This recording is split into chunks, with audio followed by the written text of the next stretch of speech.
اس طرح زبان کا بے دریغ استعمال، جہاں لوگوں کو حقارت کی، لوگوں کو نفرت کا نشانہ بنایا، لوگوں کو گالیاں دی، متکبرانہ زبان استعمال کی، جب اللہ کی پکڑ آئے گی، اور اللہ کی پکڑ بہت سخت ہے، ان بطش ربک لشدید، نہیں پکڑتا تو نہیں پکڑتا، نہیں پکڑتا تو نہیں پکڑتا، مگر جب پکڑ لیتا ہے تو سخت پکڑتا ہے، پھر نہیں چھوٹتا انسان، پھر بے بس ہے، پھر تباہ ہے، پھر برباد ہے۔ اللہ کی پکڑ کے بعد انسان کے پاس کچھ نہیں رہتا، کچھ نہیں۔ وہ اللہ معاف کرے تو کرے، انسان کہاں بھاگ سکتا ہے؟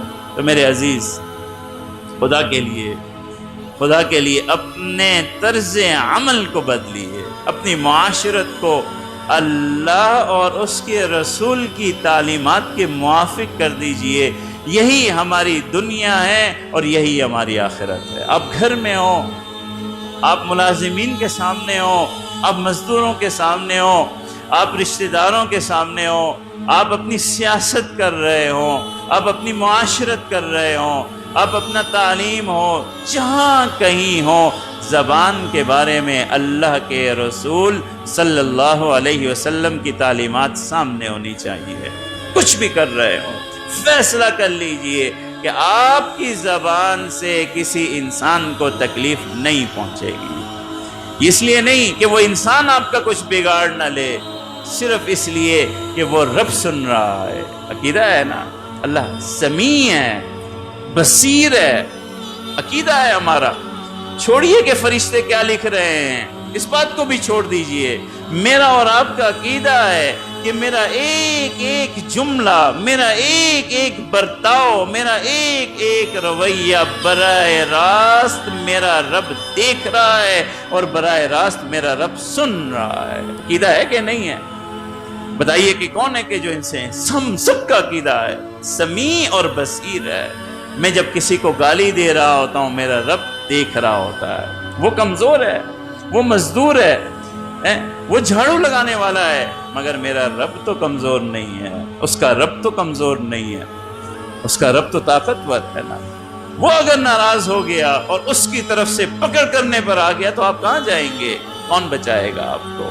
تو میرے عزیز، اللہ نے قرآن مجید میں فرمایا ہے کہ ایک ایک جملے کی نگہبانی ہے، ایک ایک جملے کی نگہبانی ہے۔ ہمارا ایک ایک طرز عمل اللہ تعالیٰ کے سامنے ہے، اللہ سن رہے ہیں، دیکھ رہے ہیں۔ ہمیں محتاط ہونا چاہیے۔ بہت سی وقتوں میں جب ہمیں پتہ چلتا ہے کہ ہمیں کیمرہ دیکھ رہا ہے، ہماری بات کو سنا جا رہا ہے، یا تقریر کرنے کے لیے جب ہم بیٹھتے ہیں یا کوئی ویڈیو بنانے کے لیے بیٹھتے ہیں، کتنا محتاط ہوتے ہیں۔ ایک ایک جملہ نبات اللہ کہہ رہے ہوتے ہیں کہ لوگ سنیں گے۔ ہمیں اتنی غیرت تو ہونی چاہیے، اتنی شرم حیا تو ہونی چاہیے کہ ایک ایک میری زبان سے نکلا ہوا جملہ اللہ سن رہا ہے۔ میں کیسے بے حیائی کی بات کروں؟ میری زبان سے کیسے ایسا جملہ نکلے جو اللہ کو ناگوار ہو جائے؟ کیوں ایسا جملہ میں نکالوں کہ جو اللہ تعالیٰ سنے؟ ایسے جملے ہم کہہ جاتے ہیں جو اپنی بچوں کے سامنے نہیں کہہ سکتے، جو اپنے والدین کے سامنے نہیں کہہ سکتے، جو اپنے اہل خانہ کے سامنے نہیں کہہ سکتے۔ ایسے بے حیائی والے جملے، ایسی گالیاں ہم کیسے کہہ دیتے ہیں مومن ہو کے، جبکہ ہمارا عقیدہ ہے کہ یہی جملے اللہ سن رہا ہے، اللہ سن رہا ہے، غیرت والا ہے، حیا والا ہے۔ اللہ کے فرشتے بھی حیا والے ہیں، غیرت والے ہیں۔ زبان کے استعمال کے بارے میں محتاط ہو جائیے۔ امام غزالی رحمت اللہ علیہ کا یہ جملہ اپنے ساتھ لے جائیے کہ اگر کوئی جملہ کہنے میں آپ کے یہاں چاندی ہے تو میرے نزدیک پھر بھی خاموش رہنا سونا ہے۔ الصمت والنجات، خاموشی نجات ہے۔ اور خصوصاً ایسے جملے جہاں کسی انسان کی تحقیر ہو، کسی انسان کو ذلت کا نشانہ بنایا جائے، کسی انسان کے ساتھ نفرت کا اظہار کیا جائے، بچ جائیے۔ یہ وہ جملے ہیں جس کی پکڑ بہت سخت ہے۔ اللہ تبارک و تعالی معاشرت میں، اعمال میں نبی کریم صلی اللہ علیہ وسلم کے اعمال اختیار کرنے کی توفیق عطا فرمائے۔